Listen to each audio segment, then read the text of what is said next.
Breaking news medical engineering సీట్లు ఇప్పిస్తామని నమ్మించి అమాయక విద్యార్థులను మోసం చేశారు బీఆర్ఎస్ విద్యార్థి విభాగం నేత రోహిత్.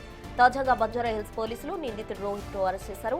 బీఆర్ఎస్ నేత బాల్క సుమన్ కేటీఆర్ పీఏ తిరుపతి అండదండలతో రోహిత్ 3 ఏళ్లుగా మెడికల్ దందా నడిపించారని బాధితులు ఆరోపిస్తున్నారు. పూర్తి వివరాలు మా ప్రతినిధి సాగర్ అందిస్తారు. మెడికల్ ఇంజనీరింగ్ సీట్ల పేరుతో కోట్లాది రూపాయలు వసూలు చేసి విద్యార్థుల జీవితాలతో ఆడినటువంటి మోసగాడు చీటర్ హేమ రోహిత్ని బంజారాహిల్స్ పోలీసులు అరెస్ట్ చేశారు. అయితే గతంలో కూడా ఈ తరహా కేసులు నమోదైనట్లుగా కూడా తెలుస్తోంది. చెక్మేట్ నాలెడ్జ్ నెస్ట్ సంస్థల పేరుతో ఉద్యోగాలు ఇప్పిస్తామంటూ కూడా మోసాలకు పాల్పడినట్టు తెలుస్తుంది. కొంతమంది బాధితులు ఉన్నారు, ఒకసారి వారితో మనం మాట్లాడించే ప్రయత్నం చేద్దాం. అన్న చెప్పండి, అసలు ఎట్లా హేమ రోహిత్ ఎట్లా మోసం చేశాడు, మీరు ఎంత మోసపోయారు, ఎట్లా జరిగింది? నా గతంలో ఇతను హేమ రోహిత్ అన్న పువ్వుల హేమ రోహిత్ చిన్ను ఇతని నిక్నేము సనత్ నగర్లో ఉంటాడు. ఇతని ప్రవృత్తి స్టార్టింగ్ నుంచి చూసుకుంటే అంటే ప్రస్తుతం అనేది ఇది మా కేసు కాదు. మా కేసు గతంలో 2024 చెక్మేట్ శ్రీనగర్ కాలనీలోనే జరిగింది. సో అది జూబ్లీహిల్స్ పిఎస్కి వెళ్ళింది. ఇది బంజారాహిల్స్ కేసు, ఇది కొత్త ఫ్రెష్ కేసు 2025 కేసు. బేసిక్గా ఇతను హ్యాబిచువల్ అఫెండర్ పువ్వుల హేమ రోహిత్. ఇతనికి ఒక పెద్ద టీం ఉంది, ఒక 14 మంది 15 మంది టీం ఉన్నారు. వీళ్ళందరూ హ్యాబిచువల్ అఫెండర్స్. వీళ్ళు 2019-18 టైంలో వీళ్ళ గ్రాడ్యుయేషన్ అయిపోయిన తర్వాత ఇంటర్ డిగ్రీ సంథింగ్ బీఆర్ఎస్లో విద్యార్థి విభాగానికి సంబంధించిన నాయకులు అని చెప్పుకొని అక్కడున్న కొన్ని ప్రైవేట్ కాలేజీల్లో వీళ్ళు బ్లాక్మెయిల్ చేసి యాజమాన్యాల్ని అక్కడి నుంచి కొన్ని సీట్లు తీసుకొచ్చి బయట అమ్ముకోవడము చేయడం చేశారు. ఆ తర్వాత బీఆర్ఎస్వి విద్యార్థి నాయకులు అని చెప్పుకున్న తర్వాత ప్రభుత్వం ఎప్పుడైతే 2023లో కాంగ్రెస్ ప్రభుత్వం వచ్చిందో 2023లో వీళ్ళు ఒక సాఫ్ట్వేర్ కంపెనీ పేరుతో ఒక కన్సల్టెన్సీ పెట్టారు మాదాపూర్లో. అక్కడ దగ్గర 30 లక్షల నుంచి 40 లక్షల రూపాయల స్కామ్ జరగడంతో ఇమీడియట్గా వాళ్ళు ఉద్యోగాల పేరుతో ఇవ్వడం వల్ల ఇమీడియట్గా వాళ్ళు అలర్ట్ అయ్యి మాదాపూర్ పిఎస్లో కేసు పెట్టడము, అప్పటికప్పుడు వీళ్ళు డబ్బులు రిటర్న్ పే చేస్తామని చెప్పి సెటిల్ చేసుకొని కేసు లేకుండా బయటపడ్డారు. ఇమీడియట్గా 2024 ఫిబ్రవరి మార్చికి వచ్చేసరికి శ్రీనగర్ కాలనీలోనే సత్యసాయి నిగమం ఆపోజిట్లో ఒక ఆఫీస్ పెట్టారు. దాని పేరు చెక్మేట్. దాంట్లో మాకేం చెప్పారంటే దీంట్లో ఇన్వెస్ట్ చేయండి అంటే మేము పర్టికులర్గా మోసపోయింది ఏంటంటే దీనిలో జాబ్స్ పేరుతో అంటే ఈ టీఎంసీ కంపెనీ జాబ్ పేరుతో మేము జాబ్స్ ఇస్తున్నాము. ఇది ఫేక్ ఆఫర్ లెటర్ అంతే, మొత్తం ఫేక్ ఆఫర్ లెటర్స్ నమ్మించడానికి వాడు రాసేస్తాడు అనమాట. మీ పేరు కావాలంటే మీ పేరు రాసి ఇచ్చేస్తాడు. ఇట్లా ఇది ఇదో పలానా వ్యక్తికి జాబ్ వచ్చేసింది, వీడు వెళ్ళి మన పేరుతో వేరే దేశంలో జాబ్ చేస్తాడు.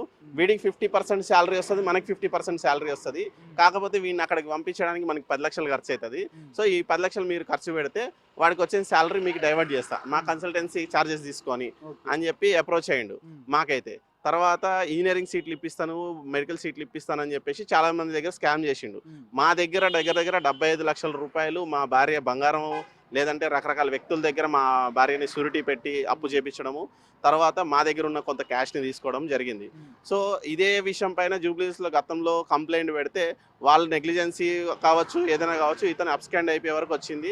అక్కడ కూడా అప్పుడు విజయ్ కుమార్ గారు సీరియస్గా తీసుకొని 4 ఎఫ్ఐఆర్లు బుక్ అయినాయి వీడిపైన. 34 మంది విద్యార్థుల బాధితులు ఉన్నారు. మేము ఒక్కళ్ళము ఓన్లీ బిజినెస్ అనే పరంగానో లేదంటే మమ్మల్ని చీట్ చేశాడు అనుకుంటే 33 మంది విద్యార్థులు కంప్లైంట్లు పెట్టడం జరిగింది.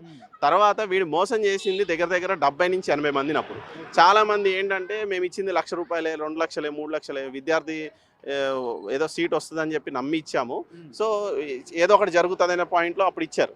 కానీ వాళ్ళందరూ వదిలేసుకున్నారు. 34 మంది అయితే సీరియస్గా నిలబడి వీడిపైన కంప్లైంట్ పెట్టారు. అది సీసీఎస్కి వెళ్ళింది, ఎందుకంటే అప్పుడు స్కామ్ 7 కోట్ల రూపాయలది.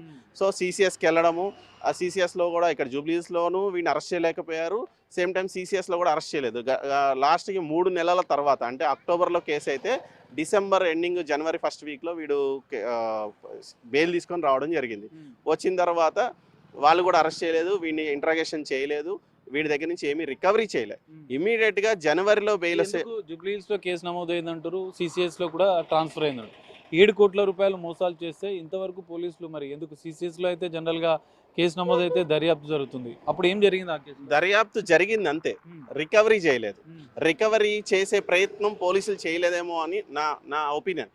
ఎందుకంటే ఒక దొంగతనం చేస్తే వాడి దగ్గర బంగారమో డబ్బో రికవరీ చేయాలి.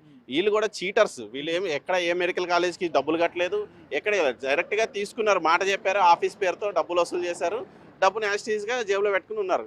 మహా ఖర్చు పెడితే లగ్జరీలకి ఒక 10-20% ఖర్చు పెట్టుంటారు. ఒక 5-10 కోట్లల్లో ₹1,00,00,000 ఖర్చు పెడతాడు ఎంత పెద్ద మునగాడైనా. వీళ్ళు మొత్తానికే ఖర్చు పెట్టామని చెప్పడము, రకరకాల ఇది చేయడము. వీళ్ళ దగ్గర అయితే బ్యాక్ ఎండ్ చాలా పెద్ద సపోర్ట్ ఉంది. ఇదే బీఆర్ఎస్ నాయకుల సపోర్ట్ ఉంది అనేది నా డౌట్. సో ఇది ఒకరు కాదు, ఇద్దరు కాదు, 70 మందిని ఈ ఉద్యోగాల పేరుతో మెడికల్ సీట్, ఇంజనీరింగ్ సీట్లు ఇప్పిస్తామని చెప్పి హేమ రోహిత్ మోసం చేశాడు. ఇప్పటికైనా పూర్తిస్థాయి ఆధారాలు ఉన్నాయి. పోలీసులు ఇప్పటికైనా అతనిపైన చర్యలు తీసుకొని మొత్తం సొత్తు, ఎందుకంటే కోట్లాది రూపాయలు విద్యార్థుల జీవితాలతో ఆగం చేసి వారి కుటుంబ సభ్యుల నుంచి దండుకున్నాడు హేమ రోహిత్. ఆ సొత్తునంతా పూర్తిగా రికవరీ చేసి బాధిత కుటుంబాలకు న్యాయం చేయాలంటూ కూడా బాధితుడు నరసింహ కోరుతున్న పరిస్థితి కనిపిస్తుంది. మరి చూడాలి పోలీసులు, బంజారాహిల్స్ పోలీసులు హేమ రోహిత్ పైన ఎలాంటి చర్యలు తీసుకుంటారు, బాధితులకు ఎలాంటి న్యాయం జరుగుతుందనేది మాత్రం వేచి చూడాల్సిన పరిస్థితి.